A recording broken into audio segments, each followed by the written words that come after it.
ሀገር ብቁና አምራች ትውልድ ይረከባት ዘንድ መሰረቱ ላይ ማተኮር የግድ እንደሆነ አይጠያይቅም። ታዲያኛም ይህን መነሻ አድርገን በተለይ የትምህርት ተቋማት ከሰላም ግንባታ ሂደቱ ጋር በተያያዘ ያላቸው ኃላፊነት ምን ድረስ ነው፣ ምንስ እየሰሩ ነው የሚለውን ልንቃኝ ወደናል።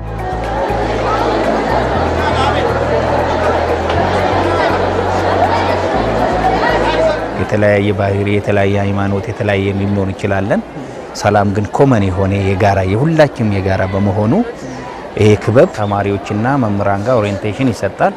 ከዛ በኋላ በሳምንት አንድ ቀን በሚዲያ ይተላለፋል፣ አዌርነሱ ይሰጣል ለሁሉም ማህበረሰብ ማለት ነው። ይህ የመምህር ግዛቸው ሙሉጌታ ምስክርነት በድላችን ሁለተኛ ደረጃ ትምህርት ቤት የተቋቋመውን የሰላም ክበብ አበርክቶን ይመለከታል። የሰላም ክበቡ በትምህርት ቤቱ ቅጥር ግቢ የሚፈጠሩ አለመግባባቶችና ግጭቶች እንዲፈቱ ይሰራል፣ የሰላም መልእክቶችንም ያስተላልፋል። በየክፍሉ እየመጡ ነው የሚመዘግቡት ለሰላም ክበብ ምናምን እና እኔ ገቦት እንደዛ ነው። ከዛ የሰላም ተሳትፎ እናደርጋለን። የተለያዩ ነገሮችን ስብሰባ ያደረግን በየጊዜው ስለተለያዩ ስለ ሰላም ነገሮች ትምህርት ቤቱ ስለሚፈጠሩ ነገሮች እንነጋገራለን። ያው እነሱን ያደረግን የትምህርት ቤቱን ሰላም ለማስጠበቅ እንጠራለን ማለት ነው። ተማሪዎች የግሩፕ ጠብ ሊያረጉ ይችላሉ።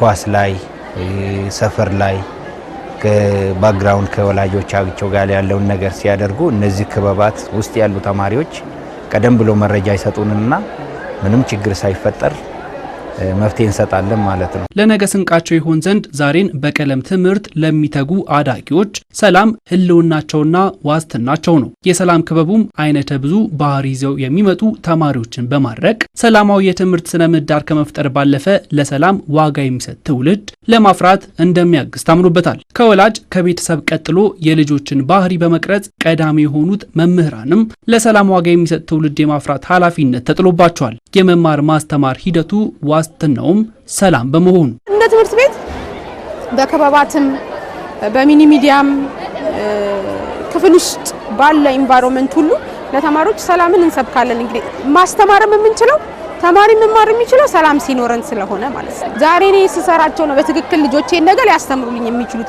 ብዬ አስባለሁ። ልክ እንደዛው ይቺ ሀገር ነገ ሰላም ልትሆን የምትችለው እኛ ዛሬ እዚህ የምንገነባቸው ልጆች ናቸውና ፕራክቲካሊ ከነሱ ጋር ካለን ሪሌሽን ጀምሮ እየገነባልን እንሄድ እንችላለን ብዬ አስባለሁ። እዚህ ጋር የተባበሩት መንግስታት መረጃን ዋቢ እናድርግ። በዓለም አቀፍ ደረጃ በሰላም መደፍረስ ምክንያት ከ85 ሚሊዮን በላይ አዳጊዎች ከትምህርት ገበታ ውጪ ሆኗል። ለዚህም ነው ትምህርት ለሰላም፣ ሰላም ለትምህርት የሚባለው። የሰላምን ዋጋ በተማሪዎች አእምሮ በመስራት የሀገርን ህልውና ማስቀጠል ይቻላልና ከትምህርት ቤት ይዘን የምንሄደው ነገር ነው ሰፈሩ ላይ፣ ህብረተሰብ ላይ፣ ቤተሰብ ላይ የምናንጸባርቀው እና ስለ ሰላም እዚህ በደንብ ካወቅን ይበልጥ እዚህ እውቀታችንን ካዳበርን ሰፈር ውስጥ ሄደን ስናንጸባርቀው ያው እዛም ያለው ነገር ሰላም እንዲሆን ያደርግልናል። አከበረታኒ በርኖተ ሰራ የሰላም ክበቡ መቋቋም ተማሪው ትምህርቱን ሳያቋርጥ በደንብ መከታተል እንዲችል ያስችላል። በተጨማሪም ሰላማዊ መማር ማስተማር ሂደቱ እንዲጠናከር ከፍተኛ ጥቅም አለው። በተማሪዎችና መምህራን መካከል ጤናማ ግንኙነት እንዲዳብርም ያግዛል። አከበረቱ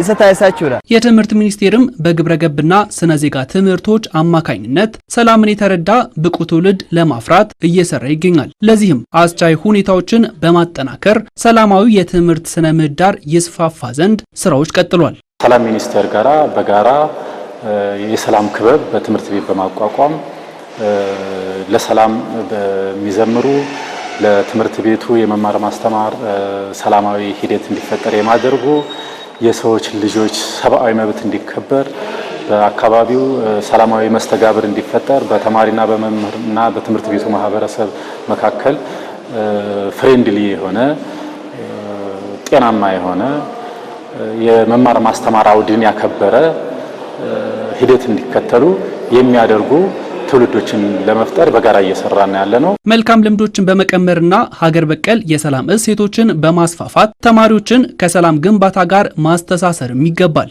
ለምሳሌ ሶሻል ይፈተናሉ።